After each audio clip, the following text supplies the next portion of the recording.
England finally got that elusive one-day international win in Colombo. They beat Sri Lanka by 5 wickets in the second ODI.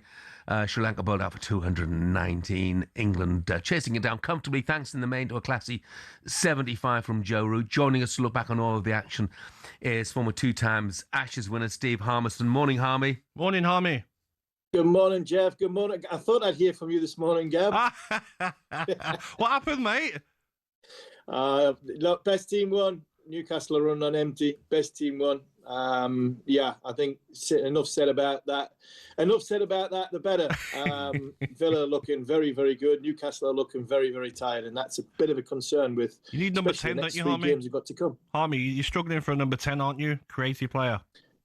No, I think Eddie plays a certain way, which number 10 doesn't really fit into the game. I think what Newcastle have got is a very, very good, strong 1 to 11 with 1 or 2 good substitute options coming off the bench. I think beyond that, I think there's less of a trust of coming on that can change the game. That could come. Recruitment for Newcastle, I think, in the summer. I think we signed some players that we thought would probably be better than what they have been. I think there was a lot of money spent. So I think that's something I think Newcastle fans have been frustrated at, and I think they can be right to do so. But we're starting to pick injuries up, and if you lose the likes of Bruno and Joe Linton and Tonali, who keeps going off, then that's a solid chunk of Newcastle's powerhouse in midfield and what makes them tick. Yeah. It was a really disappointing day for them. There's no doubt about that. Not disappointing for England in the ODI, the latest ODI in Colombo. I mean, 11 straight ODI defeats. It had to end sometimes, and not for the first time, Harmy, and no doubt not for the last. Joe Root, the difference.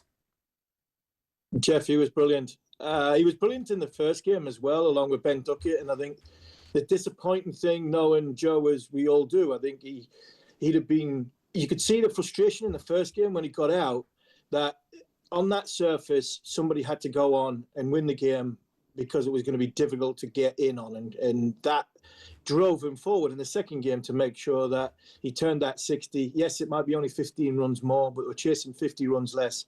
And it was from first ball that he hit to the boundary for 4. It was a masterclass in tempo batting, especially in this part of the world. It was a poor pitch. England have been labelled a lot of things over the course of this last 6 months in negative terms, and one of the things that have been talked about is the flat track bullies. This wasn't a flat track. This had to be. You had to work very, very hard. The value of your wicket, and you had to take responsibility. I thought Joe Root and Harry Brook, when Harry Brook came in especially, were absolutely fantastic. So they go into a series decider, and one that I think England can win, because let's be fair, the pitch is not going to be very good. It's going to be a similar surface to what we played on, if it's not the same surface, because there's only 2 strips prepared. So it's either on the pitch they played on Saturday, which was really poor, or the one they played on Thursday, which was a little bit better, but still wasn't great for 50 over cricket. No. Harmy, Joe Root has come out and backed Brendon McCullum, saying he's one of the best coaches he's worked under. Do you think the rest of the squad agree with him? Yeah, I think, Gabby, what Joe was saying is that Joe Root's played some very, very good cricket individually under Brendon McCullum. Yeah. There's been a lot of negativity talked about Brendon McCullum. I have been one that has called that he probably, if anybody should be removed from position from what's happened over the course of the last sort of few months, then he's the one that carries the can, because he's the coach. He's the one that sets the message. He's the one that drives the environment and ultimately sets the plans. And they've not been good enough. Unfortunately, yes, Joe Root has played some unbelievable cricket under Brendon McCullum, but there are quite a lot in that dressing room who have been backed, who have been, I think their positions probably would have been removed if they were in a different environment. And then players are possibly in the position to get Brendon McCullum the sack. And I think that's in a nutshell that England players, some of the England players averaging between 30 and 35, they're the problem, not Joe Root. So Joe Root, yes, he's backing a coach, and rightly so, because Brendon McCullum's been good for Joe Root.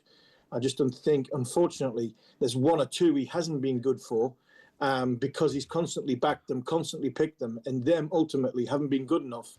And when they have had bad games, they haven't been removed out the side, and England have lost cricket matches. Harmy, just a couple of quick thoughts on the T20 World Cup, just around the corner now. Scotland going to be taking part, late replacements for Bangladesh. And as far as England are concerned, whatever happens in Sri Lanka, are we contenders? We can't be, can we?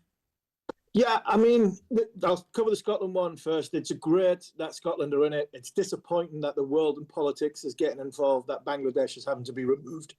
We're on the cusp of some dangerous waters in international cricket with Pakistan, India, Bangladesh, and one or two other things that are going on. That needs to be addressed. And as for England, Jeff, England in T20 format, they've got a formula, especially if Jofra's playing. If Jofra's back, England have got showed out here, Rashid and Dawson. They've got bowlers in decent form. Jack's pulled up very, very well after that.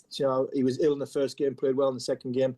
England, I think, with Salt at the top, Butler going back up towards the top of the order, I think England have got a good form going in T20 cricket, which puts them as contenders. Can they win it? I think if they get to the semi-final, I'd be pleased. If from there, it just takes one big performance from one of them big players to get them to the final. When you get there, who knows? So I think England have got an outside chance, but they are better at 20-over cricket than they are at 50-over cricket. Harmy, thank you so much, mate. Thank you, Harmy. Mind the gap, Good morning, gents. I remind you can hear live and exclusive ball-by-ball commentary of that third ODI on talkSPORT 2 and the talkSPORT Cricket YouTube channel from 8:30 tomorrow morning.